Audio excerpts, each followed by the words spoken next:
Well, hello again, everybody, and welcome to the BR313 Symposium. Now, tonight's a special one. I've been wanting to talk to this man since I discovered his fantastic YouTube channel regarding, well, it starts off as about gardening, a bit horticultural, but then takes this remarkable turn into an investigation into the Son of Sam cult. The Son of Sam cult, that's the important part, not the killer. Now, let me tell you something before I get talking to Manny. I lived in New York from 1994 until about late 1996, just over 11 years, nearly 12 years. When I first arrived there, I was staying in a place called Valentine Lane, which is on the border of the Bronx. Oh, yeah, I know it well. Yonkers, yep. And I used to go, a kid from Ireland, and used to go exploring Van Cortlandt Park across the street, a very attractive park, I might say. And it was very interesting. It had old buildings in it. And it had an old abandoned rail line going through the middle and this kind of thing. And it was a very nice place to spend summer evenings. And I discovered that there was satanic activity, I might say that. But there was, at the time, I didn't give it any much thought because teenagers write, Aussie rules and 666. I did that in the back of the parish hall here back in Dublin when I was growing up. It's a common thing. But it didn't come into significance. Well, actually, before that, someone told me, don't go, no offense, Manny, but someone told me, don't go near Yonkers. It's full of weirdos. That's all right. I live in the Bronx. I only travel up to Yonkers. Okay, good. Oriented towards the Bronx and Manhattan. Yeah. And anyway, and there's another story that, again, I met a girl who told me that when she was younger, her mother used to put her hair up into her head because there was a belief a guy was going around shooting girls. And this was the Son of Sam thing. The early days, it was called a different name before. 44 caliber killer. Yeah, and then amazingly, I ended up living in Bayside, Queens, across the street from where the last two people were officially shot. It was a nightclub. At the time, it was a Wendy's, I think, when I lived there. Mm-hmm. So I've got a connection to this, and also, of course, I read Maury Terry's The Ultimate Evil, an amazing book. A bit flowery, I'd have to say, critically.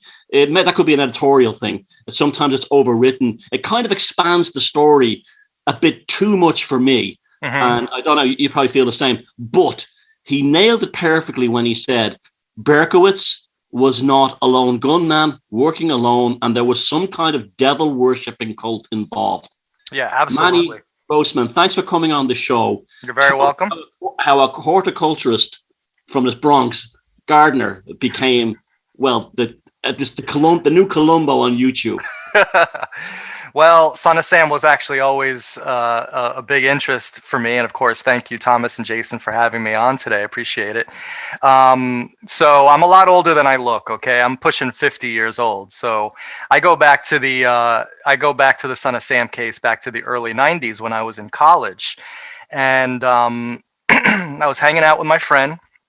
His father was actually the fire chief at the time in Yonkers, and this was up in Yonkers, right near Untermeyer Park. But at that point, his father was his father was the fire chief, and we were hanging out. And he said, "Hey, Manny, in the '70s, I was, when I was just a rank fireman, I was actually in David Berkowitz's apartment." And I said, "Oh yeah, cool, man. Wow. I believe the talking dog story at that point." He said to me something that always stuck with me. He said that the apartment was pristine. He said that he was in there 2 or 3 days before the arrest. Now, Thomas, I don't know how familiar you are with the Son of Sam arrest story, but it's a very famous part of the official story that Berkowitz's apartment was a topsy-turvy wreck. There was holes punched in the wall. There was graffiti sprawled everywhere. There were porno mags thrown all over the place. It looked like a madman lived there. And but then I'm thinking that's a common report when they're trying to frame somebody. There's been correct. Quite a few cases around the world where some lunatic in a disheveled apartment was picked up. It's a story to yourself, to impose like mental illness on the person. Right. And in a way they were kind of building these memes back then, because this was the 70s and all this serial killer stuff was kind of starting back then. Which is a whole other story on whether all these things were real in the first place. But we could go down that road another show. But it blew my mind when the fireman told me that, because I had always believed that Berkowitz lived in this disheveled apartment, and it started me thinking. And then he hit the kicker on me. He goes, "And did you know that he was a member of a satanic cult up in Untermeyer?" Now, these people lived 2 blocks away from Untermeyer. This is where they lived. This was their neighborhood. I subsequently found out, Thomas, that basically everybody in that neighborhood knew the same thing. And everybody was talking about how there was this cult that was going on. So it just, one thing led to another. I myself ended up buying The Ultimate Evil, getting obsessed like everybody does. But luckily, since I was in this area, since I grew up literally 2 or 3 miles away from the center of all this activity up in Yonkers, I was in this unique position where I could actually meet people from the time period and, talk to people for real, in real time about these things. So from the 90s to about 2003, it was heavy duty. Everybody I met, I asked them, do you have a Son of Sam story? And you wouldn't believe the amount of stories that came. Yeah, this guy was a friend. He was a member of this. He was a cult member. Yeah, this guy knew Berkowitz. This guy knew Wheaties, and so on and so forth. It got very heavy. But then, life intervenes. I got a little older and ended up becoming a gardener in 2007. Long story there. But so everything was going great with gardening and horticulture. Kind of forgot about the Son of Sam, ended up in this new interest, which was plants and, self-sufficiency and wanting to homestead. I'm kind of like that. I compartmentalize information. Like I can only get really into one thing at a time. So Son of Sam went by the wayside. And plus I figured it was a dead case.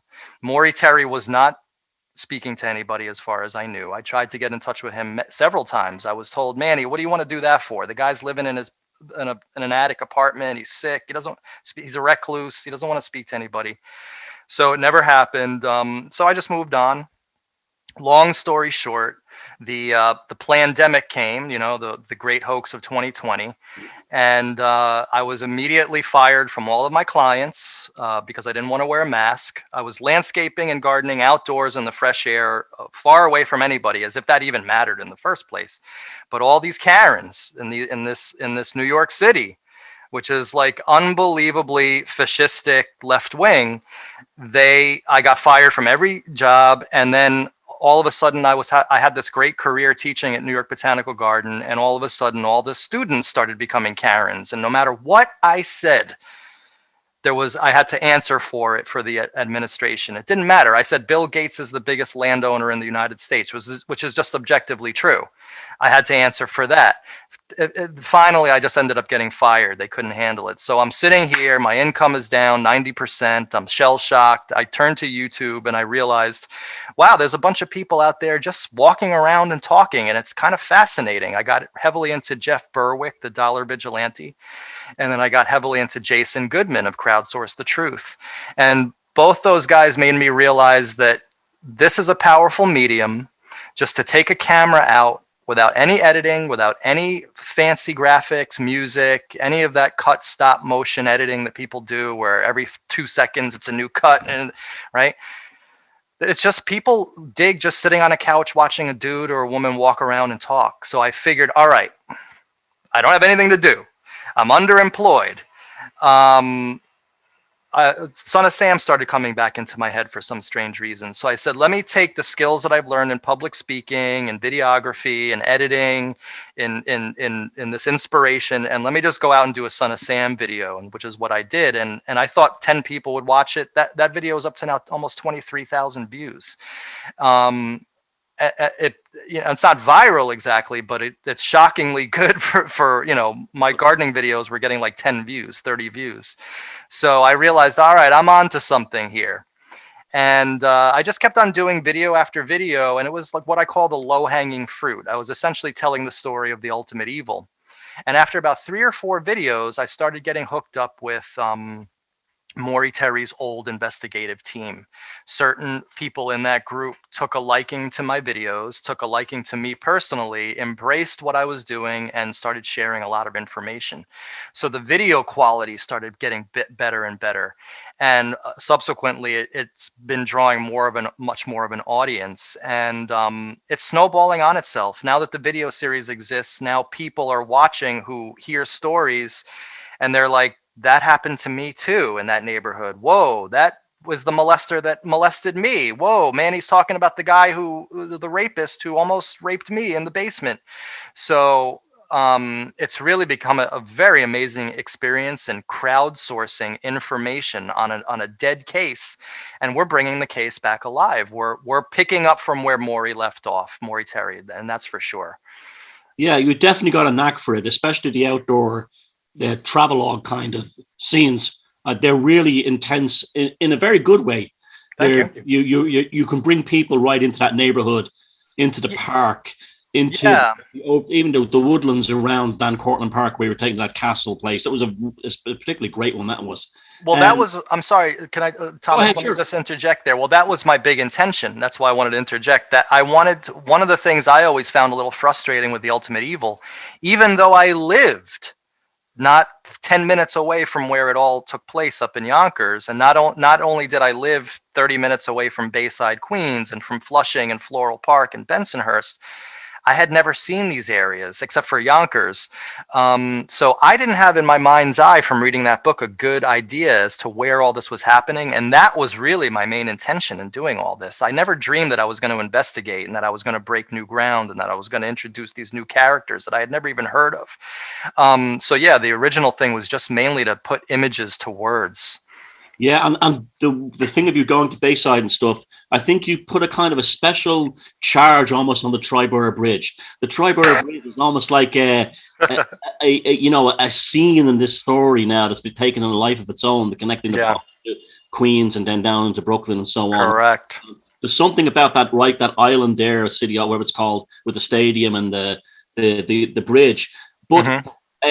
You've definitely got a knack for it, and that's what hit people. I also find it interesting that the same mass hysteria that existed during this 38 killer, back in Son of Sam times, is back again with the Karens today. The same kind of irrational hysteria. Absolutely. So it was almost like a weird synchronicity there, wasn't there? Like a kind of twist of fate for this to happen to you. In a way, this whole thing was, and I definitely pointed that out in the first video about how the Son of Sam was a mass hysteria, how it was pumped up by the media, how there actually wasn't a guy going around and shooting just long-haired women. He was shooting men. He was shooting blonde people, or I should say they were shooting, and some of them were even hits. There wasn't even random. So the whole thing was a complete farce, and of course a psyop, which has now been perfected. Like this whole method of psyop has been perfected now. And yeah, I was definitely juxtaposing it over the whole COVID madness, which of course is still in a way still going on, unfortunately. I mean, I think people's psyches were just totally destroyed. Oh, well, it's a total police state here at the moment. Oh, where are you again? Ireland. Ireland. Oh, really? I thought Ireland was all right. Oh, no, it's a complete, you need a vaccine passport now to go to a restaurant or a cafe or pub. Oh, my God. Well, we just have to boycott it. I mean, Yeah, we've no choice, but the same mass hysteria, people, the delicate nature of people. But again, what the thing was that the mass hysteria and so on, we talk about these things, they were a devil cult or a black magic cult or satanic cult, use the word, but there definitely was a supernatural element to this, because you can feel that even in your own stuff and even in the Maury Terry book, that it's not just like a sop to a cosplay satanic group. There was definitely a real occult, even to look at Berkowitz, and we know that he wasn't the main player, but he looks possessed or something. There's actually a real that's the impression, I may be wrong, there's a real demonic element to it as well. Well, I mean, that, as I say, is a little bit above my pay grade in terms of my knowledge set. My knowledge set really is mainly, and what I'm mainly concerned is in the human stories of that Yonkers neighborhood, the precursor, what led up to this, the whole Son of Sam, it erupted all over the city. But if you walk around, but I am attuned to these energies for sure. And that's the only thing that I can say, what I personally experience. If you walk around those Yonkers neighborhoods, you feel evil. Yeah. When I was walking around 134 Greenvale Avenue in my latest video on Maury Terry's nests, I felt absolute something happen in the space-time continuum, something weird.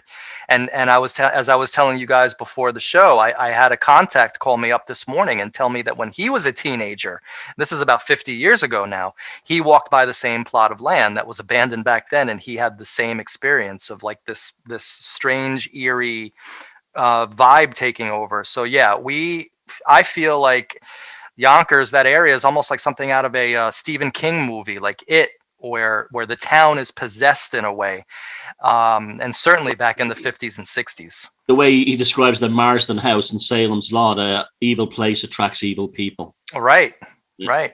And there's definitely that feeling up there. And Untermeyer Park is a creepy place for sure. You don't hear animals in there. You don't hear birds chirping hardly. It's a strange place for sure. So what interests me so much about this is I hardly know anything about the whole Son of Sam phenomena. The only thing I know, I think it's your Fender P-bass there in the background. The only thing I know is Elliott Smith's. Yeah. Is it a P-bass? P-bass or P-bass, is it? Yeah. Unmistakable.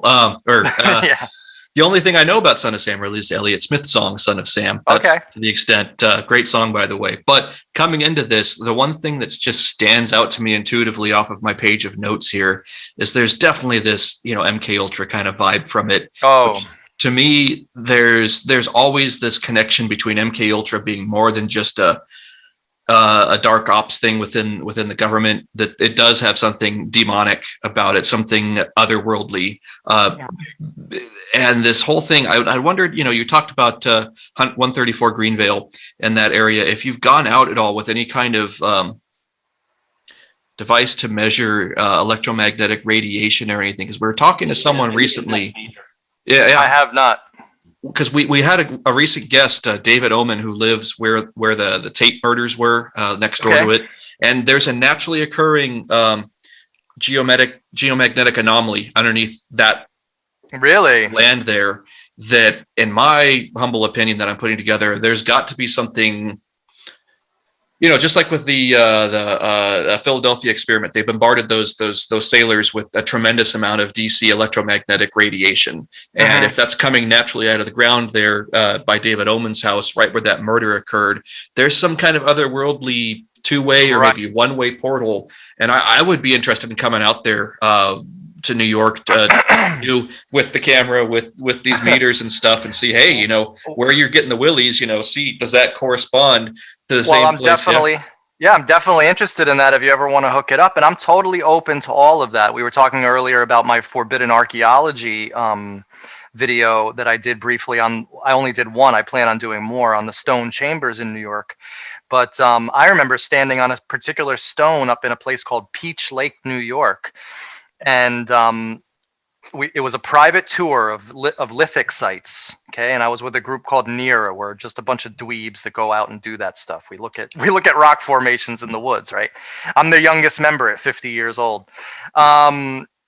So we're around this like stone circle, and I stand on the head of the stone circle, and the next thing I feel is an unbelievable sense of lightness, as if my entire body had been swallowed out, but it was a good feeling. It was like a feeling of like peace and absolute joy. And I couldn't believe it. And I asked other people if they experienced it, and they did. And then we got my friend's kid on there. So, it was pure. She was only like 5 or 6. She wasn't lying. She said, "Daddy, I feel like I can fly." Right. So I definitely believe that in these weird geomagnetic hotspots, and it's very possible that Yonkers is one of them, and maybe it is a vortex of evil. I mean, I'm willing to go there. I think that all of these things are definitely good topics for. Even though I'm mainly interested in the human story, I definitely believe in energy, and I'm open to all of it. I think it would be very interesting if you came out, Jason. Oh, we absolutely will. Sometime here real soon, where me and Timothy are making a film about that David Oman's house. We're going out to visit him in August, and then we'll probably get out there maybe early next year, spring next year, and get that place. If you want to look me up, I can take you up to all these spots. Absolutely. And then with the MKUltra thing, is there any? Right. Yeah. Is there any? Is it just rumor? We're right now. It's just a very shadowy outline that's sort of cloudily coming into view of MKUltra activity in Yonkers. Now, I had the same thing happen in the beginning of my video series, where this shadowy view was coming into play as to the social scene, what was going on. And I had come up with this theory that it was Boy Scouts being molested up in Yonkers, the higher ups doing it.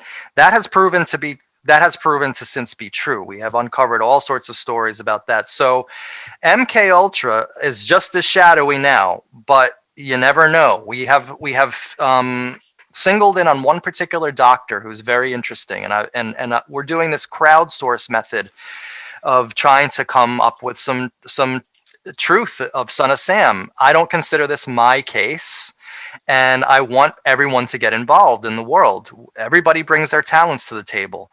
So there's a doctor by the name of William J. Garvin, who we have identified, even Maury identified, as one of the higher ups in this cult. That's the reason why we're on this guy. And from what we can tell, he was a neuropsychiatrist, which started in 1943, the year that he graduated. He did a lot of his work at a camp called Camp Butner, North Carolina, which I've only put out feelers on. But from what I'm getting back from the crowd is, yes, this was a place where they experimented on POWs. I've heard that this was a place where they had German spies come in and they were doing stuff with them, which also ties back into Yonkers, because I have a picture of a woman looking out of a window in a house on Yonkers, which was the house of what I believe to be a CIA cutout, by the way, which we can get into. But the caption is, German spies were in this house looking at the Hudson River during World War II. So there was this whole Nazi German spy thing going on with Yonkers, and then this guy William Garvin down at Camp Butner, and then he has this abandoned property in Yonkers which he doesn't pay property taxes on. He still owns it. He's been dead for 35 years. No, it's like, what was going on with this guy William J. Garvin? So he's our latest focus. Apparently he was a very big player in the early period of this Son of Sam cult, and I am starting to come to the conclusion that there could very well be an MKUltra component to Son of Sam, and that Berkowitz was indeed an important person in this, not the hapless schlub loser that I thought that he was, but actually a trained assassin who was experimented on and potentially turned into a programmed killer in a way, because he said something very interesting. He said, they wanted me nearby, referring to Yonkers. The activity was heating up and they wanted me nearby. Who was they? And of course, the area that he went nearby was right around all these high-rolling doctors, William J. Garvin, CIA cutouts, importing kids from Latin America, doing all sorts of weird stuff like that. So some people say that there are whole towns devoted to the CIA and to intelligence. Some people said Sandy Hook was one of those. Yonkers and the Lake Avenue area could. Listen, I'm open. Do I have proof? Hell no, I don't. This is what we're trying to crowdsource. But to me, there are whole towns. But there are whole towns like Cambridge in England devoted to like MI5. Then it's a similar thing. With universities, the same stories, young boys going missing, aristocrats, well-to-do, hoity-toity types. Right. It's a common thing. There's something that these guys have to do with the whole raping of virgins, usually boys. Okay, we get into these subjects. I speak of them naturally. I mean, I know it kind of comes off a little weird, but I'm not going to pussyfoot around. Right. I don't understand why elitists love to rape young boys. It makes no sense. I have gotten emails from people trying to explain it, saying, not trying to justify, but trying to explain that the rape of a virgin somehow is powerful. Again, all beyond my pay grade. My thing is the sociology of Yonkers, 1960 to 1977. That's my expertise. But I am definitely open to all of these things. It's so hard for me to prove. That's why I stick more to the on-the-ground stories. Yeah. I'm going to meet with a guy this Friday who was molested by an early member of the cult. He's going to go on tape. He's the first person ever in the history of the world to do that. That, to me, is much more fruitful, in a sense, towards this investigation than a lot of times going out into the ether. Although I am open, but I only have so much time in a day. So that's why I need the crowd to do all this. We need to talk about MKUltra. We need to talk about CIA company towns and all this kind of stuff. But yeah, this is a crowdsourced endeavor for sure. Have you found any U.S. Navy connections at all, especially when you were talking about with the neuropsychology stuff? Any people there that might have been naval intelligence? Well, Garvin I'm not sure. I can't say yes for sure, but Garvin was military for sure. Dr. Honorado was military. He's the guy who headed Catholics for Latin America in the same neighborhood, which I'm alleging is a CIA shell corporation that went down to Latin America to ostensibly help the poor, but in reality bring back kids that they could use, and untraceable kids that they can kill in the middle of the night. So there is military all over Son of Sam. Berkowitz was in the military. We identified a person last night in the Son of Sam cult who was a major player whose name was Taco Grady, who was in the military. He was apparently David Berkowitz's boss. That's what I've been told by people in the neighborhood. Now, no one knows exactly what that means, but it was just going around in the neighborhood that this guy Taco Grady, who was military, although he was a pub owner and his brother was a cop. He wasn't like active, but he had been in the military. They're saying that was his boss. So there's this whole thing of boss and military and hierarchy that I'm starting to see around surrounding Berkowitz. Yeah. Handlers, right? So that's why I'm obsessed with the people, Jason, because I can still talk to Taco Grady. He's 80 something years old. He's down south.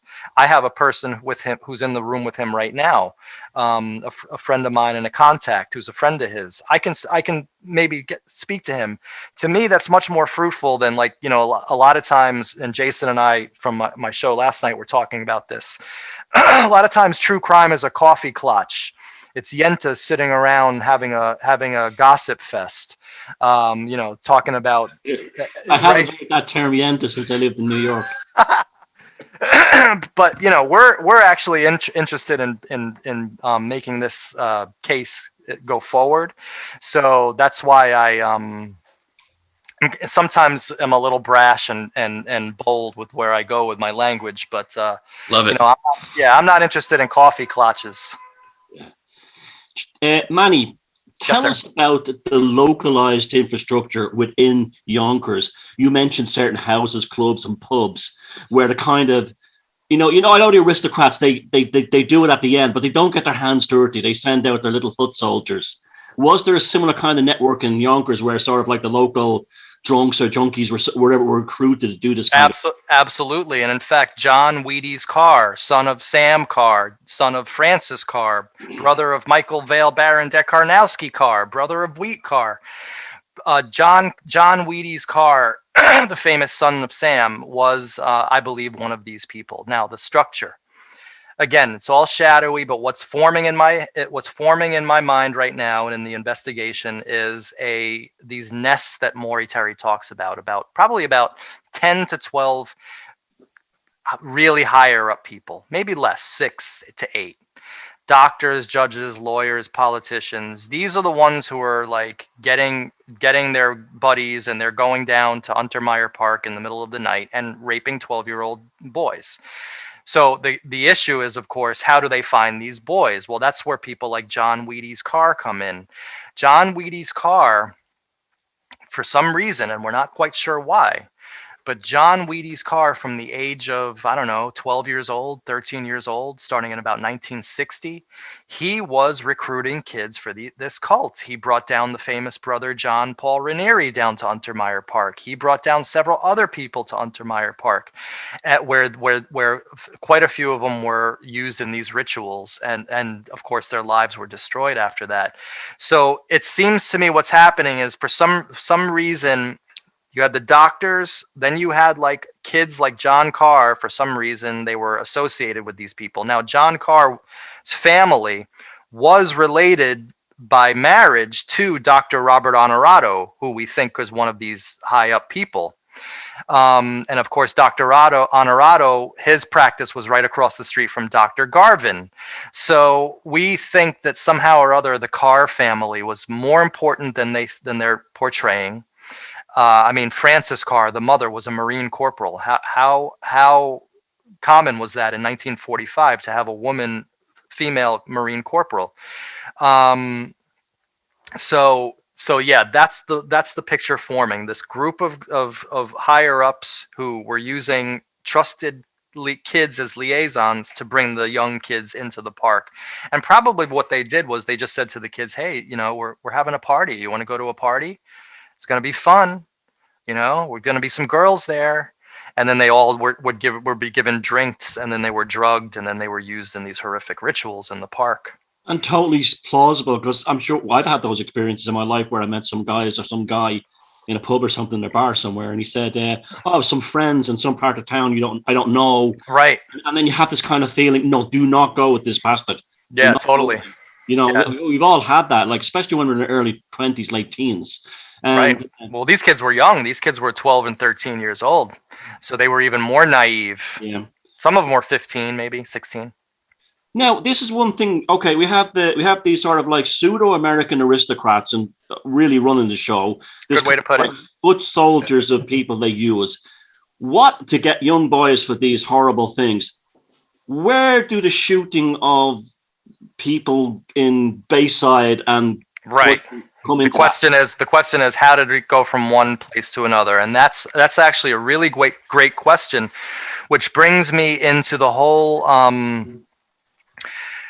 classifying the Son of Sam periods into two main periods. Okay, and this is all about this isn't about the occult or about anything other than just strictly sociology and cultural anthropology. You had two distinct periods of the Son of Sam group. You had the precursor. You had 1950 to 1968. I call that the sex and the drugs period. It was Druidism. There was no heavy occult like there was no Satanism involved. It wasn't, but there was still, blood being poured on kids getting urinated on, dogs being killed, but it wasn't, they called themselves Druid, Thelema, like neo-paganism kind of Golden thing. Dawn type of stuff, OTO. And that what was going on in that period. The kids that they were abusing and raping and turning them in many ways into child prostitutes, because one thing I've neglected to mention is that this group just wasn't into raping kids in the middle of the night. They were actually, it was an organized group of child traffickers. They would send kids downtown to have sex with politicians, where they would use them in blackmailing operations. They would traffic in child pornography.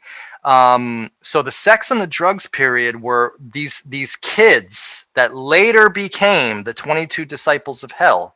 They were being groomed and created in the sex and drugs period. Then what happens, Thomas, is in 1968, you start having the Rosemary Baby, Black Sabbath. Now, I'm a metalhead, okay? Now, don't get me wrong here. I'm not a moralist, all right? I'm a pagan, so you're not bothering me either. Okay, right. I don't get offended, and I'm not a moralist, but you have the dark arts coming in, Black Sabbath, you have Satanism, you have groups like The Process start coming into the United States. Yep. And so by 1970, 71, this heavy Satanism starts coming in, which now you have the perfect mix. You have a group of completely psychopathic kids who were molested, raped, used as child prostitutes, heavily drugged up, who had been groomed into this. And by the time they're men, come 1975, 76, they're whacked beyond belief. And for some reason, now what the story is that that a new group came in and took over the Westchester group, and they wanted to wreak havoc. They wanted to terrorize New York City. So this whole thing was basically a psyop or a satanic occult ritual, just to go out and wreak as much havoc and terrorize as much as they possibly can and could. And they found the best people to do it. All of these psychopathic lunatic killers up in Yonkers. Because if you're from this area, Jason and Thomas, Yonkers has a reputation of being someplace a little different, right? Let's just put it that way. It's like they have their own genus and species up there of human, at least back in the old days. Now it's a lot more like the rest of New York, but back then it was filled with a lot of very, very crazy people. So to me, that's the long and short of it. Are there tentacles into MKUltra? Are there tentacles into other crimes nationwide? Definitely. But the bulk of it was this group in Yonkers that was groomed and then sent out later in life. Well, that's very plausible. And what you mentioned about harvesting the psychic energy of New York and terror, that's very there's different branches of Satanism. I know there's a lot of Satanism not evil or involved in anything like that, but there are old school sort of like Satanists who would be big into harvesting psychic energy, and that's ranging from everything from arson, burning down churches, burning down community centers, all the way up to that kind of nonsense. Right. But that's very plausible because they and boy did they get. It makes you wonder now about the pandemic and this whole thing. This on a global scale. Have they moved to stage 3 now? Right. They're ramping up their activities for sure. But they're no longer satisfied with just these little areas like New York City. But it's interesting that you mentioned the whole church burning thing, because one of the guys I showed last night in my video was a cat by the name of Jack O'Brien, who was in the same class as Brother John Paul, famous character out of Maury Terry's book, and also a new character that we've introduced by the name of Robert Schaub, who was another early member of this cult, but got out. He was sensible enough to get out. But Jack O'Brien, he was being groomed to be the next Yonkers mayor. He was from a heavily connected family, and he ended up just going off. That was the first thing I was going to ask you when you said about these druids. All these Irish American names keep popping up. Tons of them in Yonkers. And you wonder about that. Are these some kind of bloodline that went back to Ireland that were involved in similar things here? It's very likely. I mean, you have to look up these peerage names and get into genealogy, but it seems like all of these people at the top are related in some way. But yeah, Jack O'Brien burnt down a church in 1962. So when he was 14, 15 years old. So there was church burnings going on, and someone died in that fire. And no one ever actually arrested him for that crime. It's just known in the neighborhood. He ended up a crackhead and dying at the age of 51, very tragic life. But he was another early member of this crew. And so, yeah, I don't understand. But yeah, there were a lot of O'Briens. But weirdly, there were a lot of Jewish cats in this. You had, of course, Berkowitz. You had a guy named Silberstein, who was one of his accomplices, especially on the first shooting, the Loria shooting. You had a guy named Howard Weiss. So it was almost like a mix, just like New York City was a mix, Berkowitz. Now let's bring Berkowitz into it. Sure. How did this kind of, I'll use another word I haven't heard from New York, nebbish postal worker ended up, I hope I'm not being offensive, but you know what I mean? This kind of nerdy, geeky, this guy, it didn't matter what he is, but a guy who wasn't, he wasn't John Travolta in Saturday Night Fever, ends up being the king of New York for a while in terms of his reputation. How did he become the son of Sam, or this alleged killer? Well, he just had the unfortunate, there's a couple ways you could think about it. He either had the unfortunate luck of somehow or other meeting Michael Carr at a party and getting involved with this group.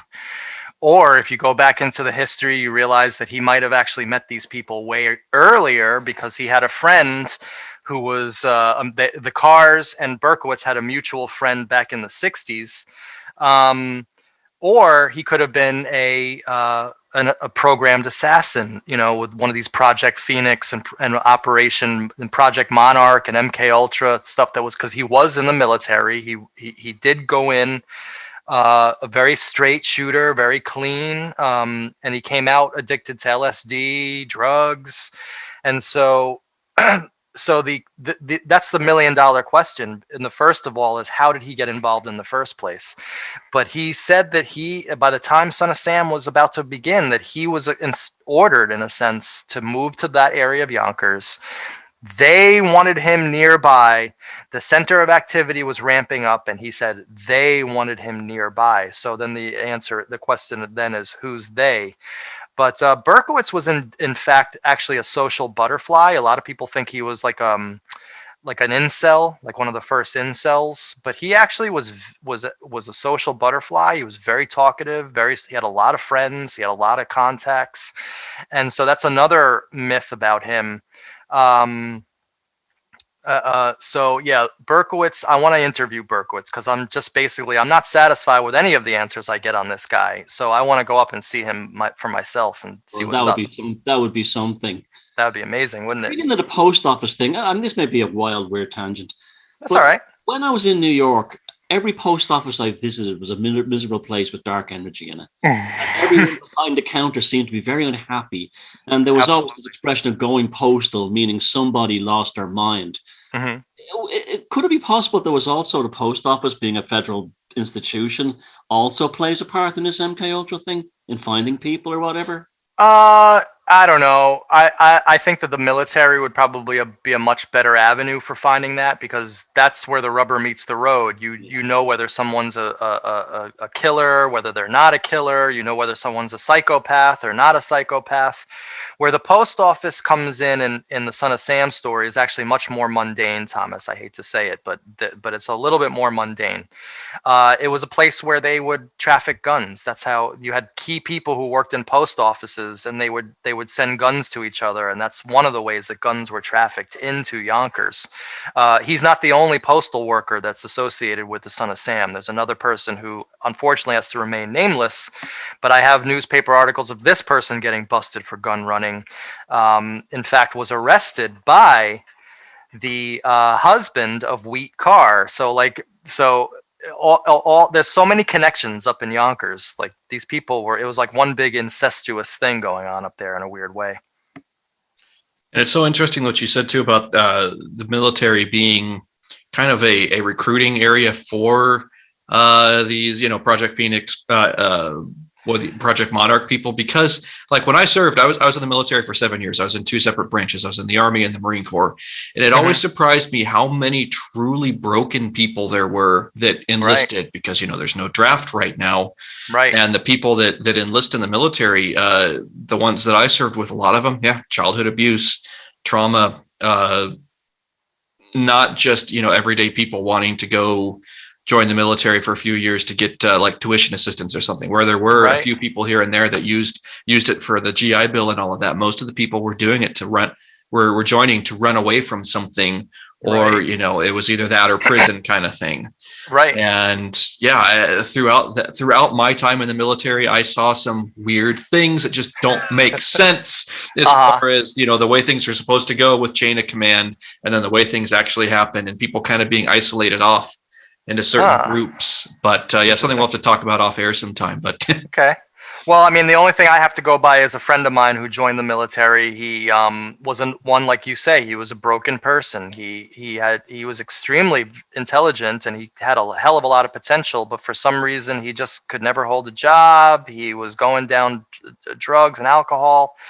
And he was a very broken person. He said he ended up in Missouri, where he saw lots of satanic activity in the military. There were covens that were meeting in the middle of the night, all sorts of stuff like that happening out there. So the military, I think, is a great place to recruit, because obviously you're dealing with people who are, some vast majority, quite a few of them are broken, like you say, but also now they're being trained to use guns and learn how to kill people. So that's what I think was going on with Berkowitz. I don't think that I originally thought he was some hapless schlub loser who just took the fall for the group, but now I'm starting to wonder more about Berkowitz. And that's what's so great about this video series, is that I'm not tied down to any one particular dogma.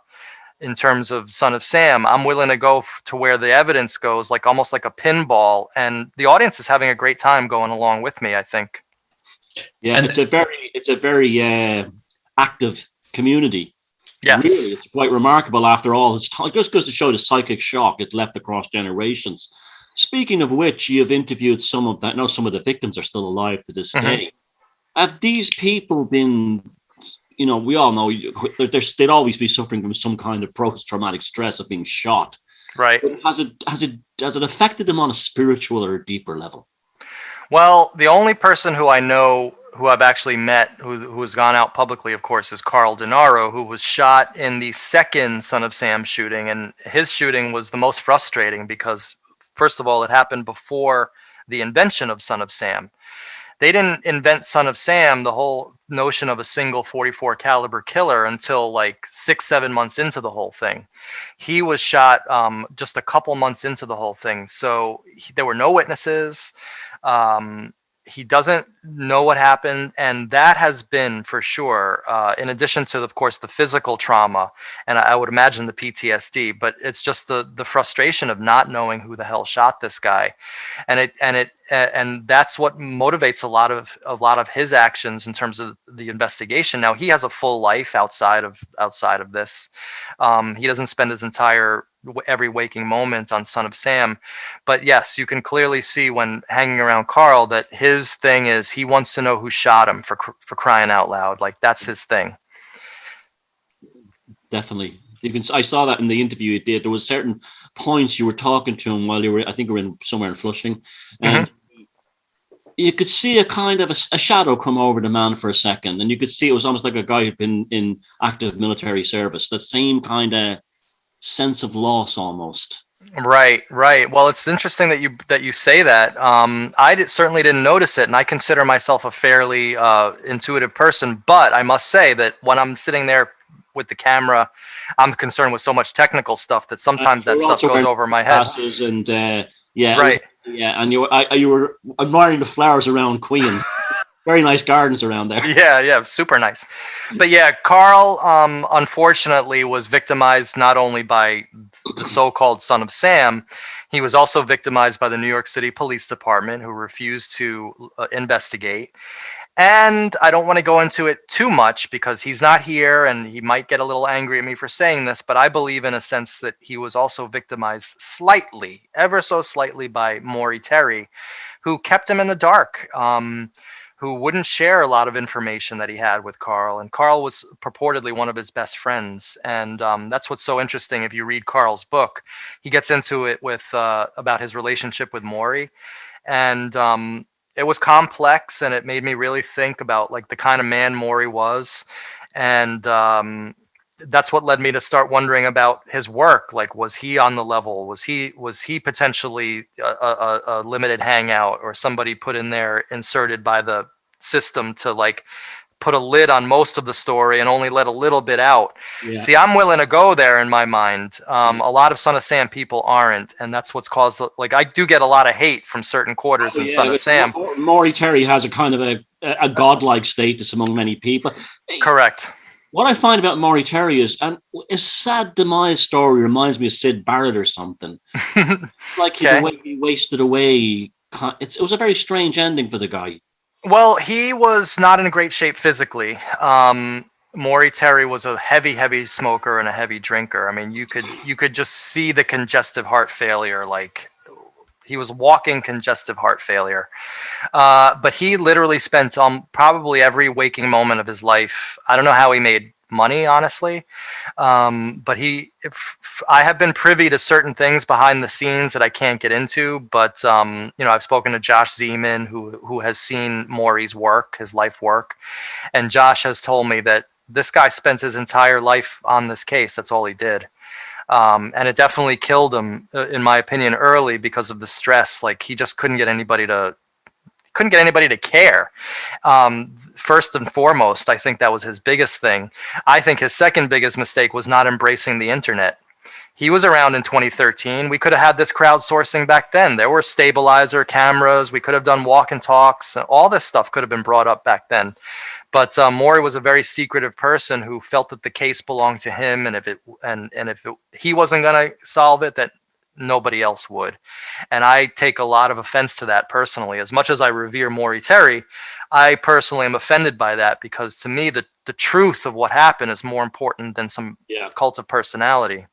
He became the kind of ghost who haunted himself in many ways. It was the whole thing of he was the Son of Sam, the focal point, the fulcrum for the whole thing. Right. And psychologically and spiritually, considering the topic he was dealing with, particularly the early day stuff, that is a heavy burden to, I'm sure yourself, I'm feeling it too. It's heavy. Let me tell you, when you read about, kids getting their heads sawed off, it's heavy stuff.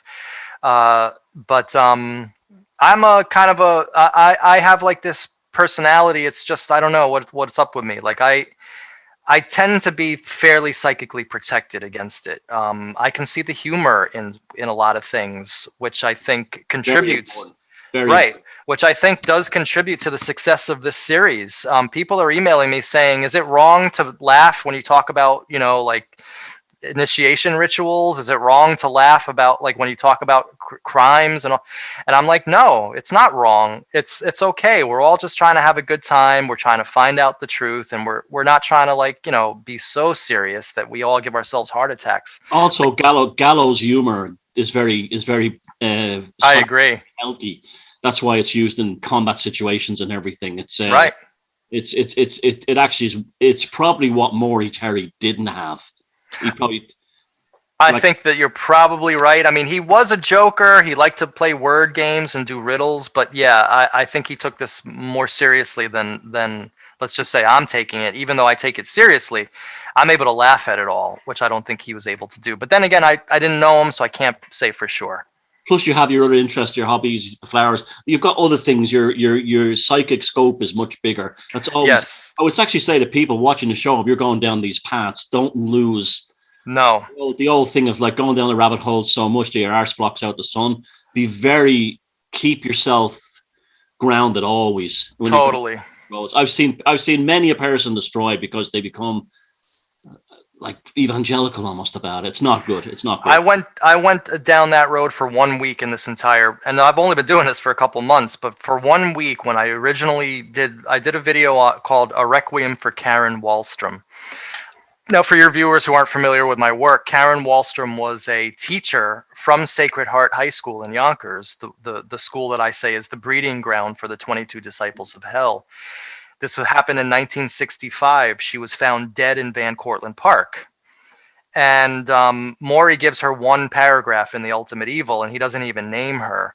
And I recognize that story. Now, she was an early victim of this group. They actually, according to him and Brother John, this early group actually killed her in the park because she had witnessed a cult meeting. To me, that story was the breakthrough story. I recognize that as probably the most important story of this whole Son of Sam thing, in a sense, because it points to the existence of this group before 1976. So I did this video on Karen, and I got so into it that I felt her tragedy. I almost felt like I was in her soul. And yes, for a week, I could barely sleep. I could barely eat. Making that video was the only thing on my mind. And after doing that, I recognized, you got to step back, man. You're taking this like way too seriously. And ever since then, I've taken it a lot lighter, and it's been more successful in that regard, for sure.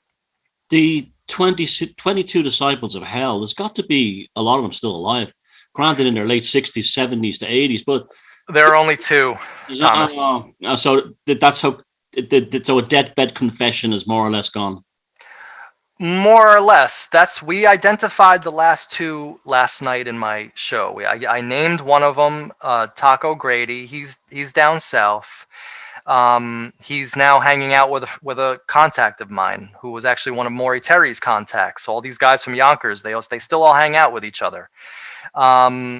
He's sick. He's not going to last much longer. So I'm hoping to get some sort of deathbed thing from him. The guy Scout, who lives out in Arizona, he seems to be in much better shape. Neither of these guys have been implicated in the actual shootings. They were just members of the group, and they knew in real time what was going on. And Scout was an early member of this group. He spans both eras, the sex and drugs, and the sex, drugs, and rock and roll. So these two people, I think, are extremely important, and that's where I'm spending a lot of my energy on, because I feel like, we can sit and speculate about Charles Manson forever, but he's dead and we're never going to know anything about it. But I can find out from Taco and Scout what occurred on Lake Avenue in 1967 and 1976, and why Taco was considered Berkowitz's boss, and I can still talk to Berkowitz, right? So to me, that's where a lot of value lies. And so I'm hoping against hope. I think that we're going to actually do this. I said on many times that I feel I'm being guided by the universe to solve this, that I'm the conduit through which this is all working. I know that sounds crazy. No, but this is what I believe, and it's proven to me in my life that this is the case, because it's all seems to be coming through me now. And And so this is like what I want to do. I respect the guys who are into the process. I respect the people who talk about Roy Radin and Bill Menser and all the other tangential stuff associated with Son of Sam. But my thing is Yonkers, 1950 to 77. What the hell happened there?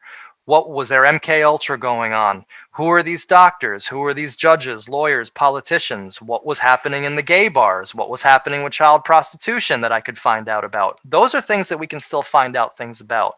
So that's where I'm spending all of my time with this thing. And that's another reason why I try to get the crowd in, why I want to crowdsource this, because I don't have as much time as nobody has all the time in the world for this.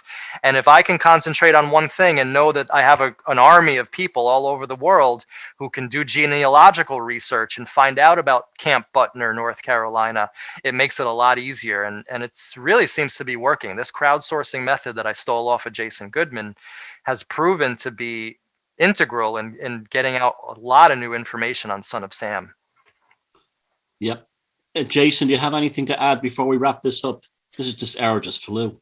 Yeah, this went by real quick, but I'll be in touch with you, Manny, about some of the filmmaking stuff I want to do, because this fascinates me. And our partner Timony, she's real interested in the Manson stuff and in this, so she's, I think, another person who she just feels really drawn to this information. And for me, I'm looking at it from a total, like I said, a newcomer's perspective, and I'd love to take you guys around that area. I could show you all the hot spots, and we'll definitely hit 134 Greenvale, because the evil energy coming off of 134 Greenvale is not to be believed. That's all I can say. Let's do it. Manny, this was absolutely fantastic. Thanks, Thomas. Wow.